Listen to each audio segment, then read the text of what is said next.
In December 2018, a joint investigation team submitted a 128-page report to the Supreme Court, covering the largest and most organized case of money laundering in Pakistan's history. Soch explains the Zardari system. Our story begins in October 2015. The Federal Investigation Agency began a routine investigation of 4 suspicious accounts in Summit Bank. Completely separately, a routine suspicious transactions report was filed on 29 suspicious accounts. The FIA realized the 2015 and 2017 inquiries were investigating the same problem and merged the two. The Supreme Court of Pakistan became annoyed with the apparent delay and took suo motu notice. An FIR was registered against one Summit Bank branch on Khayabane-Tanzim in Karachi. Among the 24 accused, one former president and his sister. The court set up a 6-person joint investigation team that combed through 11,500 bank accounts and 24,500 cash transactions. There were so many suspicious transactions to track that the JIT did not even consider examining any transactions less than 1 crore rupees. JIT's final report implicated Asif Ali Zardari, Omni Group, and Bahria Town in a nexus of corruption. Team Soch investigates. How does this nexus actually work? Bahria Town, Omni Group, countless government contractors, private builders, and pretty much anyone else who wanted to win Zardari's favor paid bribes, the total amounting to 42 billion rupees.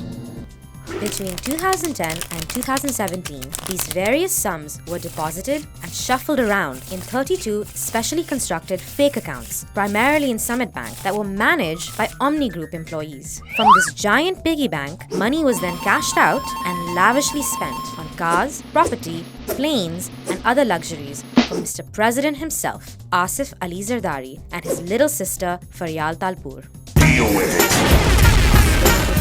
Looking at this system, Soch has a few questions. 1. What is a fake account anyway? A fake account is an account that commits identity fraud.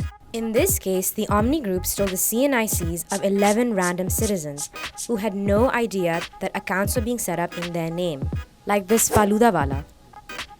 In reality, these 11 accounts were being run by Omni Group's CFO Aslam Masood and accountant Arif Khan.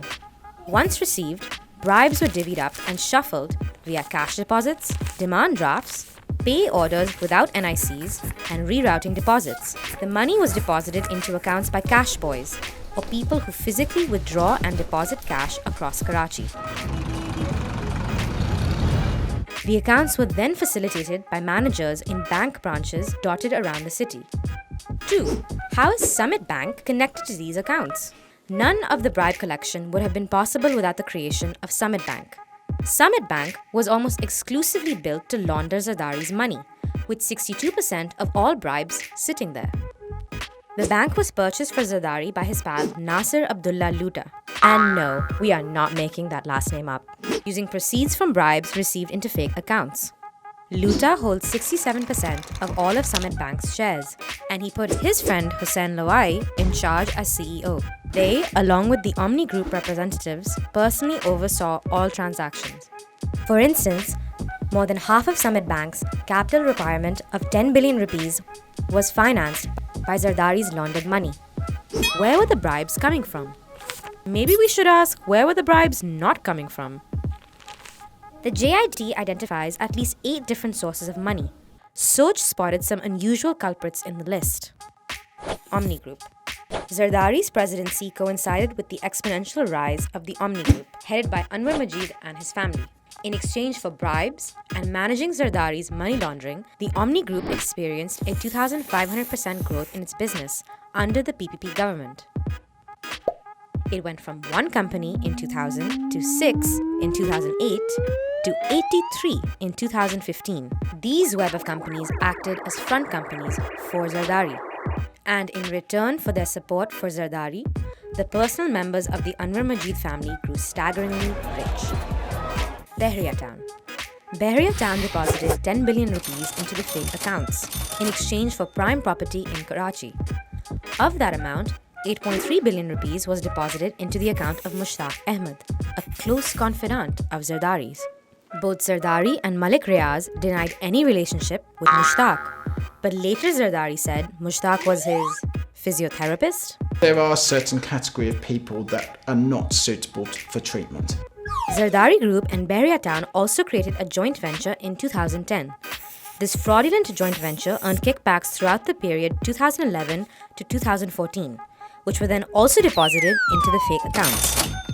Park Lane and Parthenon. One of Zardari's declared companies, Park Lane, created a joint venture with an unknown company called Parthenon, headed by Zardari's friend Yunus Kidwai. Parthenon's sole function was to raise loans worth 2.4 billion rupees, which were then transferred to Park Lane. Both National Bank and Summit Bank approved these loans, even though it was apparent Parthenon was a front company. Government contractors. At least 19 government contractors deposited 1.3 billion rupees in bribes. 8 of these favorite contractors won the Sindh government bid to construct water channels to Thar coal power project, but only after paying the small gift of 547 million rupees to the fake accounts. 4. What was all the money spent on? Zardari's expenditures fall in 4 camps: houses, cars, aviation, and land. Expenditure for housing includes cement used in Faryal Talpur's house on Khayabane-Shamsher, cement also used in Zardari's house in Nawabshah, utility bills at Bilawal House, payment to the Delhi restaurant for catering at Bilawal House, 28 goats for Eid and Sadqa at Bilawal House, and the construction of boutique Minahil and Meiryum, owned by daughter-in-law of Anwar Majid, buying 2 undeclared Mitsubishi SUVs, and paying import duty for 2 BMWs and 1 Lexus. Payments to prop up Omni Aviation, a flight company that gave 106 free flights to their favorite customers, the Zardaris. 9 helicopter rides from princely jets. Oh, also a whole private plane. Land includes property abroad and in Pakistan, such as this residential condo on Upper East Side in Manhattan, New York, a penthouse in 23 Marina, Dubai, and 50 pieces of prime real estate all over Sindh. Do you need a break? Because we do. It's a lot to take in. Fundamentally, all of this money trail leads to one person, Zardari. The JIT is scathing when describing the total control exhibited by Zardari and the Omni cartel, and the complete failure of regulatory bodies like the State Bank. It has recommended the opening of 16 different NAB cases. It has also asked the freezing of all assets of both the Omni Group and the Zardari Group.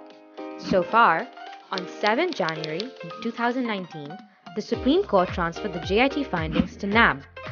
On 8 April 2019, both Zardari and his sister are expected to appear in the Accountability Court in Islamabad. The siblings continue to deny any involvement in the fake accounts case.